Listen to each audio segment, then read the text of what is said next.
Hey everyone, it's Tony from the Handlebar Workshops, and today we're in the kitchen workshop. Today is going to be a quick Tony's tool tip, and we're going to be putting snaps in my leather coat. So let's get right to it. So here's what you're going to need. Obviously you need the snaps. You've got the anvil and the setter here. We've got leather punches over here. We got to find the leather punch that matches these tubes on the top of the snaps. We're going to use a piece of wood to protect our tabletop from both the punch and from hammering these on. And you're going to need some kind of mallet that's not steel. If you use something like this is hardened and this is hardened, and they're very brittle, and you might end up shattering everything. So it's best to go with something like this, whether it's plastic or rubber, or in this case rawhide. So here's my leather coat. The problem is that there's no snaps here, and these kind of curl up on me, and I don't like that. So I've made some templates here. This one goes on the right and this one goes on the left. They're slightly different from each other, so you need templates. I marked these to have 5/8 of an inch setback from these straight edges here. The idea is you just line up with the straight edges, and we use a marker to mark where that dot is going to go. You want to do something that's not black, obviously, because you won't be able to see it on the black coat. So let's talk about the snaps. First of all, you want to find snaps that are as close to the original color, or the color that's already on the garment, as possible. In this case, I went with a antique brass, and it's pretty close. I think what was originally there was chrome, but it's just worn away. So that's the button that goes onto the top piece of fabric, leather, whatever you want. On the bottom piece underneath, you've got this snap, this part of the snap, which has a hole in it.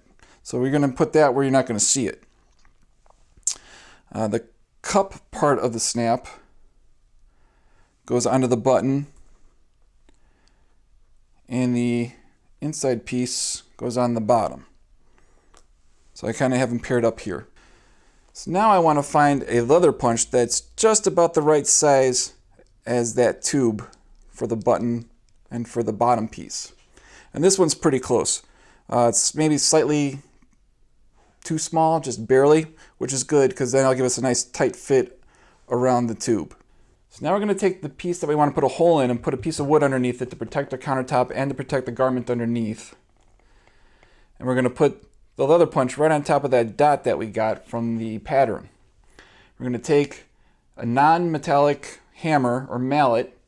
We're just going to hit it until it goes all the way through.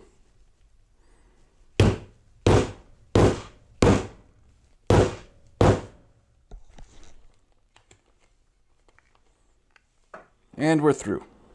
Now before we put the snap in there, we want to mark the underside piece as well. So we take our marker again, and now we just use that hole that's right in there, and we can put it right through. We put a mark right on the coat. So before we knock the hole on the bottom piece here, we got to put a board underneath it. Now you may want to go through between the liner and the coat, but as you can see here, the original piece had the snap go all the way through anyway. This is how it came originally. So I'm just going to do that. I just stick my board underneath there. You can kind of see the outline here.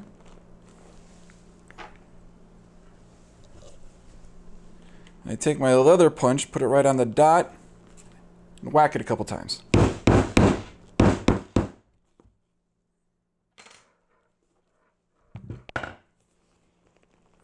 And we're through.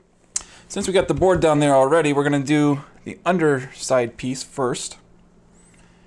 Now this is the piece that has the hole in the bottom, and the anvil has a nice little circular portion in it that this fits right on. It stays in there nice and tight. Well, not really tight, but it stays in there where it belongs. So we're going to put that through the hole.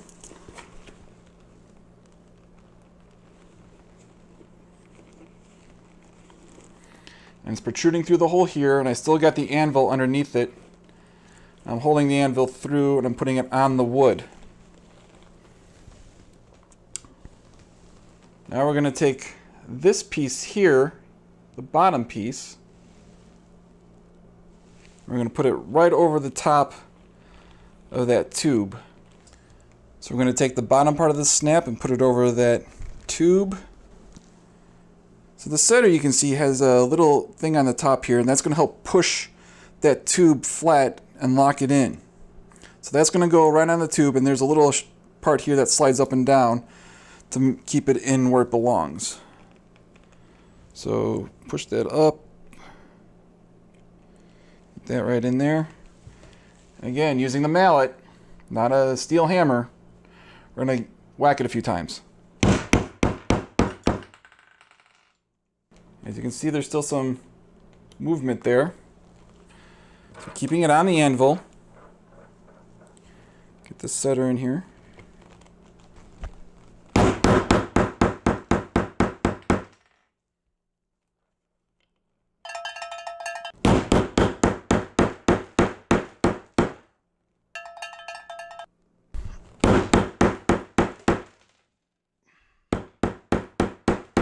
Alright, took me a little while.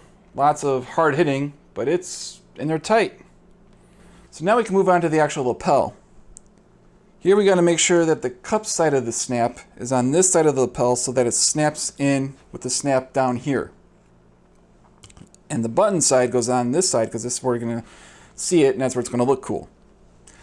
Now the anvil, we were using the side that had the little circular nubbin in it for the bottom part of the snap. But the other side of the anvil has a nice concave circular area specifically for the button part to fit in so it won't be marred when we're hammering it. So we put the button on the front side here, and that goes in the smooth concave side of the anvil. And we take the little cup part of the snap, set that on there, put the setter right inside there.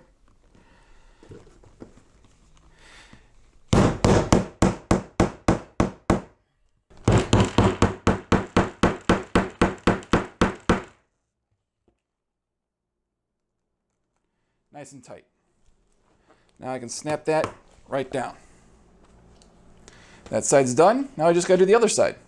You got a dot, you got a little punch. Now we mark the hole underneath. I'm going to take the little bottom part of the snap, put it over the tube.